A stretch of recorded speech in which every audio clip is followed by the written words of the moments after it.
नमस्कार। Story cafe Hindi में आपका स्वागत है, जहां हम आपके लिए लेकर आते हैं मनोरंजक कहानियां। यदि आपने हमारे चैनल को सब्सक्राइब नहीं किया है तो कृपया हमारे चैनल को सब्सक्राइब करें। आपका सहयोग ही हमारी प्रेरणा है। आज हम आपके लिए लेकर आए हैं मुंशी प्रेमचंद जी के द्वारा लिखी कहानी कर्मों का फल। तो चलिए चलते हैं कहानी की तरफ। मुझे हमेशा आदमियों के परखने की सनक रही है और अनुभव के आधार पर कह सकता हूँ कि यह अध्ययन जितना मनोरंजक, शिक्षाप्रद और उद्घाटनों से भरा हुआ है, उतना शायद और कोई अध्ययन न होगा।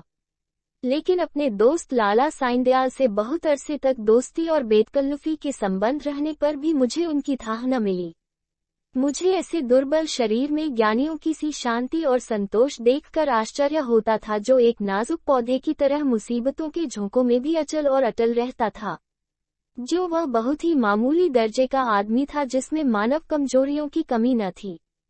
वह वादे बहुत करता था, लेकिन उन्हें पूरा करने की जरूरत नहीं समझता था। वह मिथ्याभाषी न हो, लेकिन सच्चा भी न था। बेमुरौवत न हो, लेकिन उसकी मुरौवत छिपी रहती थी। उसे अपने कर्तव्य पर पाबंद रखने के लिए दबाव और निगरानी की जरूरत थी। किफायतशारी के उसूलों से बेखबर, मेहनत से जी चुराने वाला, उसूलों का कमजोर, एक ढीला ढाला मामूली आदमी था। लेकिन जब कोई मुसीबत सिर पर आ पड़ती तो उसके दिल में साहस और दृढ़ता की वह जबरदस्त ताकत पैदा हो जाती थी, जिसे शहीदों का गुण कह सकते हैं। उसके पास न दौलत थी न धार्मिक विश्वास, जो ईश्वर पर भरोसा करने और उसकी इच्छाओं के आगे सिर झुका देने का स्रोत है। एक छो कपड़े की दुकान के सिवाय कोई जीविका न थी। ऐसी हालतों में उसकी हिम्मत और दृढ़ता का सोता कहाँ छिपा हुआ है, वहां तक मेरी अन्वेषण दृष्टि नहीं पहुंचती थी। बाप के मरते ही मुसीबतों ने उस पर छापा मारा। कुछ थोड़ा सा कर्ज विरासत में मिला, जिसमें बराबर बढ़ते रहने की आश्चर्यजनक शक्ति छिपी हुई थी। बेचारे ने अभी बरसी से छुटकारा नहीं पाया था कि महाजन ने नालिश की और अदालत के तिलिस्मी अहाते में पहुंचते ही यह छो हस्ती इस तरह फूली जिस तरह मशक फलती है। डिग्री हुई। जो कुछ जमा जथा थी, बर्तन भारे हौदी तवा, उसके गहरे पेट में समा गए। मकान भी न बचा। बेचारे मुसीबतों के मारे साइंदयाल का अब कहीं ठिकाना न था। कौड़ी कौड़ी को मोहताज, न कहीं घर न बार। कई दिन फांके से गुजर जाते। अपनी तो खैर उन्हें जरा भी फिक्र न थी, लेकिन बीवी थी, 2-3 बच्चे थे, उनके लिए तो कोई न कोई फिक्र करनी पड़ती थी। कुनबे का साथ, और यह बड़ा दर्दनाक दृश्य था। शहर से बाहर एक पेड़ की छांव में यह आदमी अपनी मुसीबत के दिन काट रहा था। सारे दिन बाजारों की खाक छानता। मैंने एक बार उस रेलवे स्टेशन पर देखा। उसके सिर पर एक भारी बोझ था। उसका नाजुक सुख सुविधा में पला हुआ शरीर पसीना पसीना हो रहा था। पैर मुश्किल से उठते थे। दम फूल रहा था, लेकिन चेहरे से मर्दाना हिम्मत और मजबूत इरादे की रोशनी टपकती थी। चेहरे से पूर्ण संतोष झलक रहा था। उसके चेहरे पर ऐसा इत्मीनान था कि जैसे यही उसका बाप दादों का पेशा है। मैं हैरत से उसका मुंह ताकता रह गया। दुख में हमदर्दी दिखलाने की हिम्मत न हुई। कई महीने तक यही कैफियत रही। आखिरकार उसकी हिम्मत और सहन शक्ति उसे इस कठिन दुर्गम घाटी से बाहर निकल लाई। थोड़े ही दिनों के बाद मुसीबतों ने फिर उस पर हमला किया। ईश्वर ऐसा दिन दुश्मन को भी न दिखलाए। मैं 1 महीने के लिए बम्बई चला गया था। वहां से लौटकर उससे मिलने गया। वह दृश्य याद करके आज भी रोंगटे खड़े हो जाते हैं और दिल डर से कांप उठता है। सुबह का वक्त था। मैंने दरवाजे पर आवाज दी और हमेशा की तरह बेतकल्लुफ अंदर चला गया, मगर वहां साइंदयाल का वह हंसमुख चेहरा, जिस पर मर्दाना हिम्मत की ताजगी झलकती थी, नजर न आया।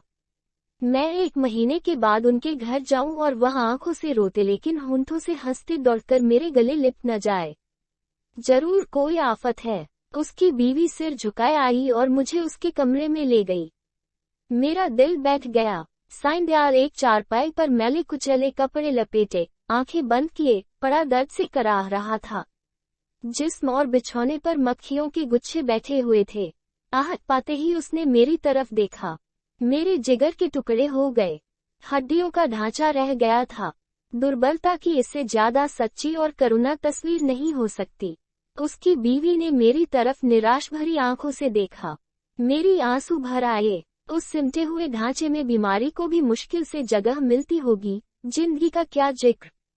आखिर मैंने धीरे पुकारा। आवाज सुनते ही वह बड़ी बड़ी आंखें खुल गईं, लेकिन उनमें पीड़ा और शोक के आंसू न थे, संतोष और ईश्वर पर भरोसे की रोशनी थी। और वह पीला चेहरा, आह, वह गंभीर संतोष का मौन चित्र, वह संतोषमय संकल्प की सजीव स्मृति।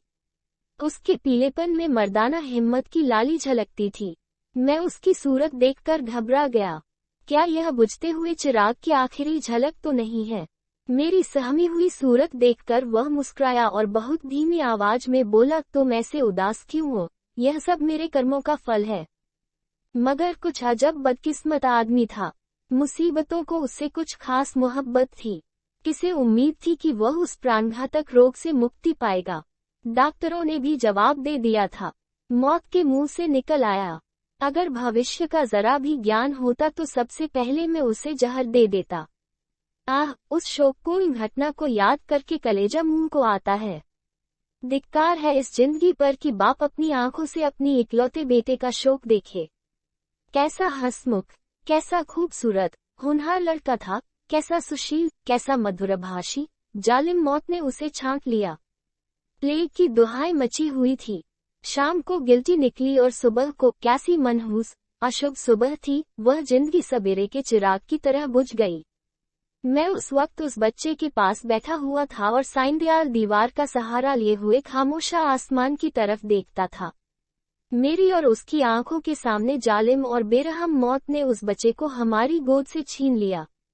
मैं रोते हुए साइंदयाल के गले से लिपट गया। सारे घर में कोहराम मचा हुआ था। बेचारी माँ पछाड़े खा रही थी, बहनें दौड़ दौड़कर भाई लाश से लिपटती थीं।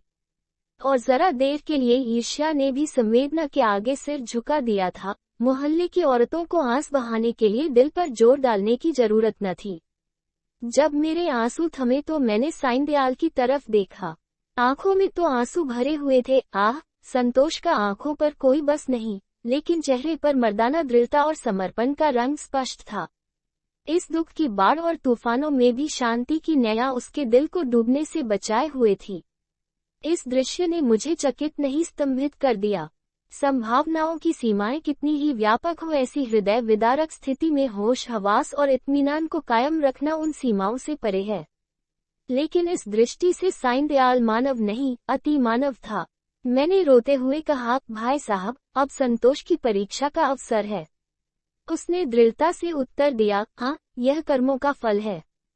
मैं एक बार फिर भौचक होकर उसका मुंह ताकने लगा। लेकिन साइंदयाल का यह तपस्वियों जैसा धैर्य और ईश्वरेच्छा पर भरोसा अपनी आंखों से देखने पर भी मेरे दिल में संदेह बाकी थे। मुमकिन है, जब तक चोट ताजी है सब्र का बांध कायम रहे। लेकिन उसकी बुनियादें हिल गई हैं, उसमें दरारें पड़ गई हैं। वो अब ज्यादा देर तक दुख और शोक की जहरों का मुकाबला नहीं कर सकता। क्या संसार की कोई दुर्घटना इतनी हृदय द्रावक, इतनी निर्मम, इतनी कठोर हो सकता है? संतोष और दृढ़ता और धैर्य और ईश्वर पर भरोसा, यह सब उस आंधी के समान घास फूस से ज्यादा नहीं। धार्मिक विश्वास तो क्या, अध्यात्म तक उसके सामने सिर झुका देता है। उसके झोंके आस्था और निष्ठा की जड़ें हिला देते हैं। लेकिन मेरा अनुमान गलत निकला। साइंदयाल ने धीरज को हाथ से न जाने दिया।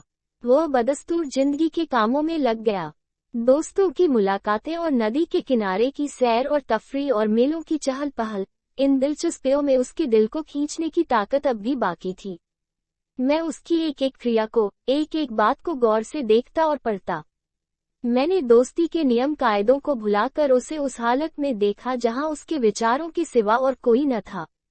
लेकिन उस हालत में भी उसके चेहरे पर वही पुरुषोचित धैर्य था और शिकवे शिकायत का एक शब्द भी उसकी जबान पर नहीं आया।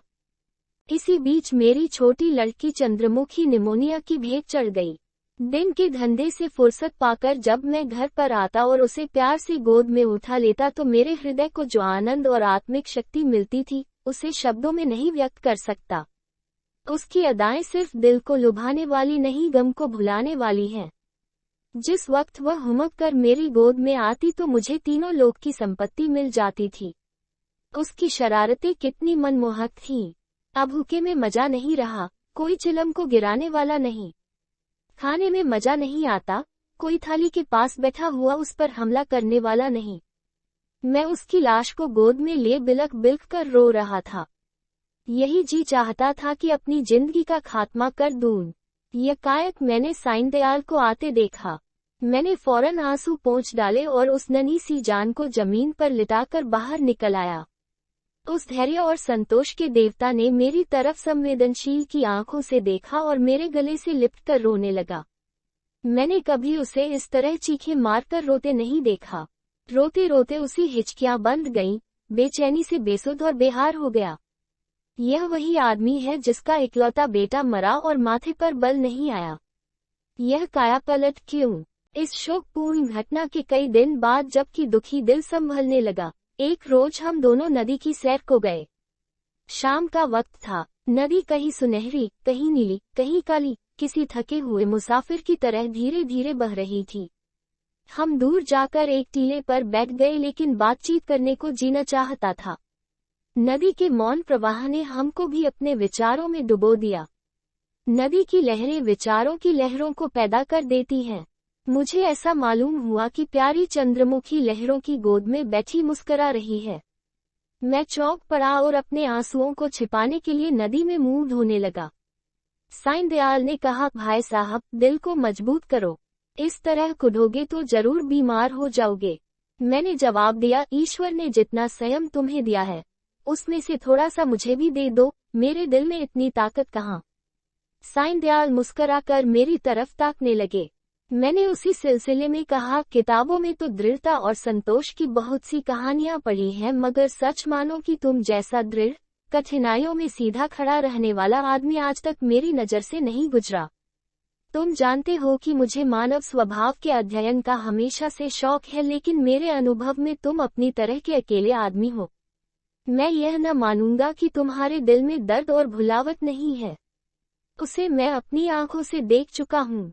फिर इस ज्ञानियों जैसे संतोष और शांति का रहस्य तुमने कहाँ छिपा रखा है? तुम्हें इस समय यह रहस्य मुझसे कहना पड़ेगा। साईं दयाल कुछ सोच विचार में पड़ गया और जमीन की तरफ ताकते हुए बोला, यह कोई रहस्य नहीं, मेरे कर्मों का फल है। यह वाक्य मैंने चौथी बार उसकी जबान से सुना और बोला, जिन कर्मों का फल ऐसा शक्तिदायक है, उन कर्मों की मुझे भी कुछ दीक्षा दो। मैं ऐसे फलों से क्यों वंचित रहूं?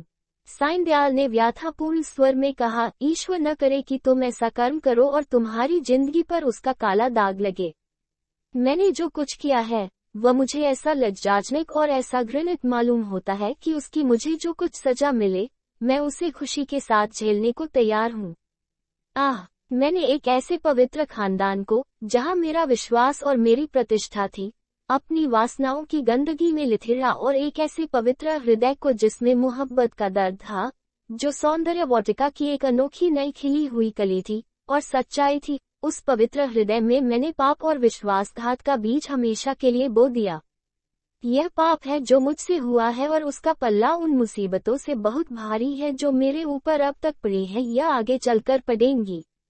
कोई सजा, कोई दुख, कोई क्षति उसका प्रायश्चित नहीं कर सकती। मैंने सपने में भी न सोचा था कि साईं दयाल अपने विश्वासों में इतना दृढ़ है। पाप हर आदमी से होते हैं। हमारा मानव जीवन पापों की एक लंबी सूची है। वो कौन सा दामन है जिस पर यह काले दाग न हों? लेकिन कितने ऐसे आदमी हैं जो अपने कर्मों की सजाओं को इस तरह उदारतापूर्वक मुस्कुराते हुए झेलने के लिए तैयार हों। हम आग में कूदते हैं लेकिन जलने के लिए तैयार नहीं होते।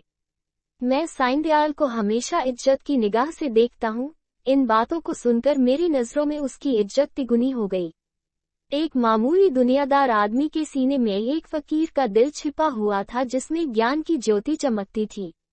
मैंने उसकी तरफ श्रद्धापूर्ण आंखों से देखा और उसके गले से लिपटकर बोला, साईं दयाल, अब तक मैं तुम्हें एक दृढ़ स्वभाव का आदमी समझता था, लेकिन आज मालूम हुआ कि तुम उन पवित्र आत्माओं में हो जिनका अस्तित्व संसार के लिए वरदान है। तुम ईश्वर के सच्चे भक्त हो और मैं तुम्हारे पैरों पर सिर झुकाता हूँ।